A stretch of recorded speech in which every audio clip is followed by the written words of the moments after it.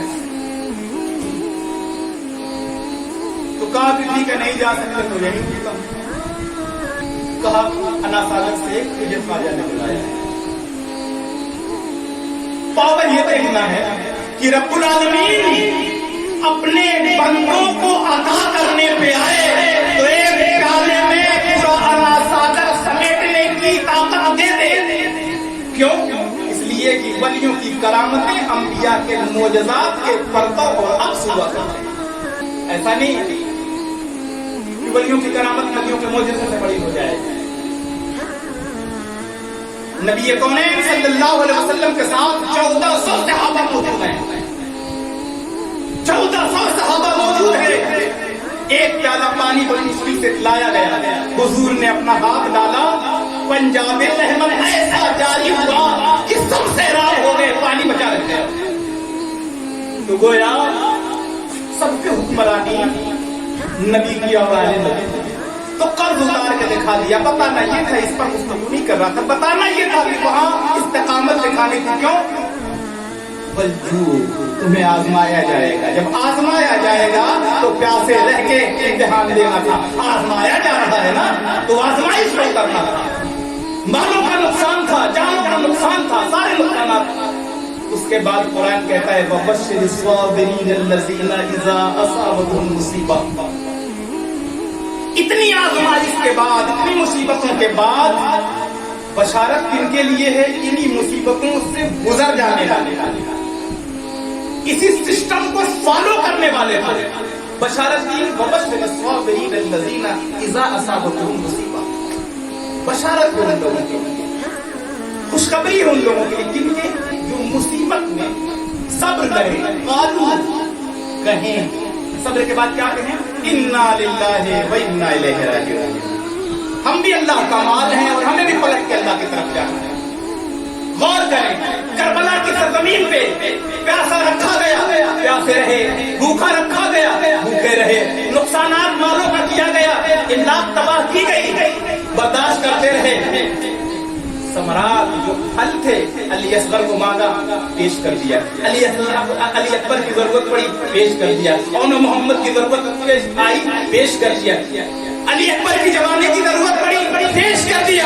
عباس علمبردار کے بازوؤں کے ساتھ اپنی جانوں کا نذرانہ پیش کر دیا.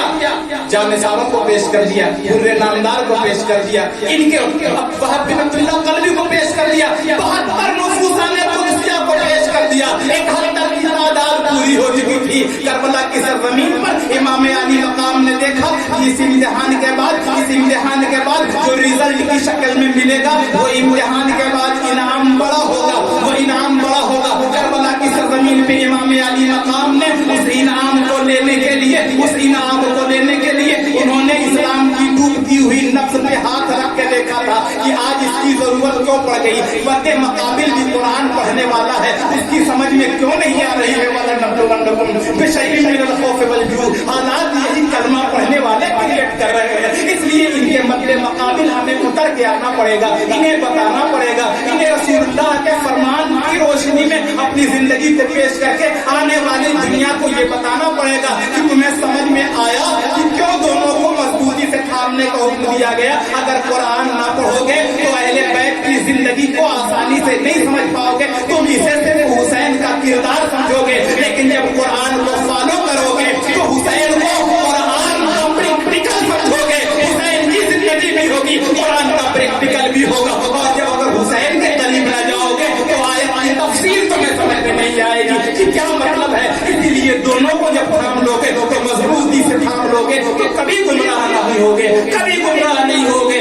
اب غور کرنے کی ضرورت ہے, کبھی گمراہ نہیں ہوگے. امام علی مقام نے تمام چیزوں کو فالو کرنے کے بعد کہا انا للہ و انا الیہ راجعون. 71 لاشا اپنے کاندھوں پہ اٹھا کے خیمے کی طرف لا چکے ہیں. لانے کے بعد امام علی مقام اب انا للہ و انا الیہ راجعون کا پیغام بن رہے ہیں. اب اپنے آپ وقف کر رہے ہیں, اب بارگاہ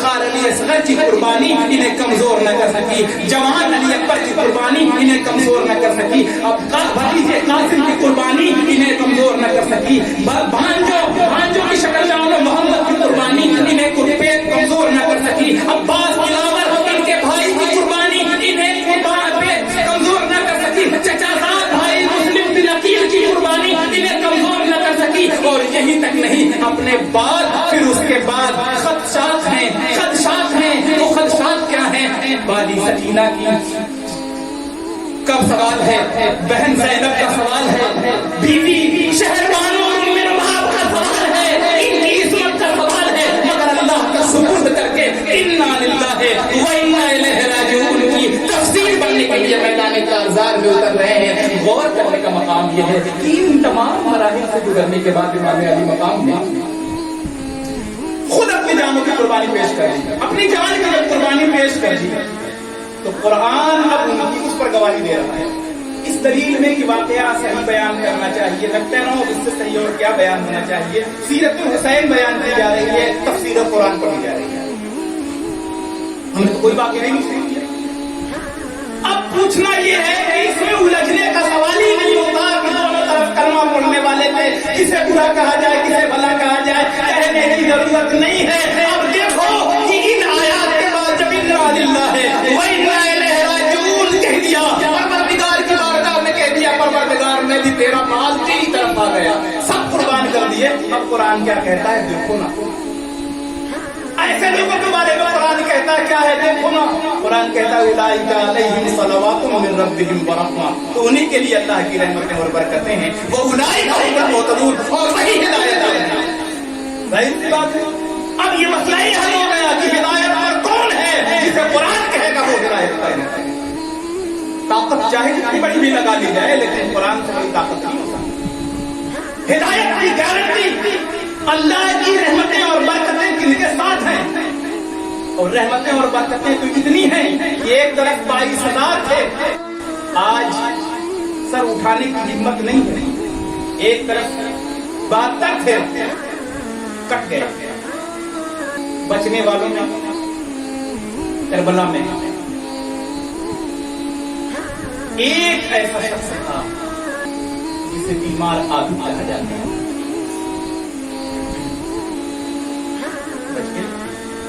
ان کا بچنا تھا، پوری حسینیت بچ گئی، یزید خود بچ گیا، مگر قتل حسین اصل میں مرگی یزید ہے، بچ تو گیا تھا یزید، شہید تو ہوئے تھے حسین، جو بچ گیا وہ مٹ گیا، جو کٹ گیا وہ بلتا جا رہا ہے، وہ بڑھتا جا رہا ہے۔ اسلام کی طرف میں قدرت نے لچک دی ہے، تم جتنا دباؤ گے اتنا ہی ابھرے گا۔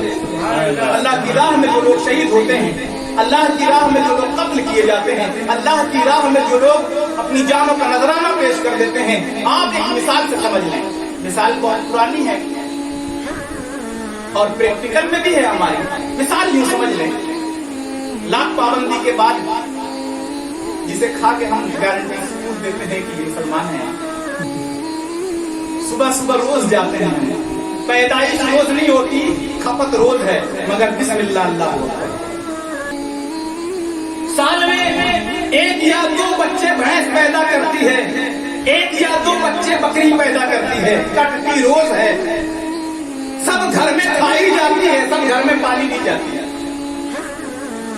مگر بسم اللہ اللہ اکبر پہ کٹتی ہے تو جتنی ضرورت ہو بقرعید آ جائے، کئی لاکھ کی ضرورت ہو تو آ جائے، پیدا ہوتی ہے تو کٹتی روز ہے، لاکھوں چاہیے تو بھی مل جائے گا، کیوں؟ اللہ کے نام پہ ذبح ہوتی ہے۔ اس کے مد مقابل آؤ، پیدا زیادہ ہوتے ہیں، سور کو دیکھ لیں 1 درجن بچہ دیتا ہے، کتے کو دیکھ لیں 1 درجن کتیا بچہ دیتا ہے، کٹتی کہیں نہیں ہے، کھائی کہیں نہیں جاتی، پیدائش 1 درجن ہوتی ہے، نظر نہیں آتی ہے۔ کہیں آپ نے دیکھا کہ 200 کتے ایک جگہ ریوڑ میں نظر آ رہے تھے؟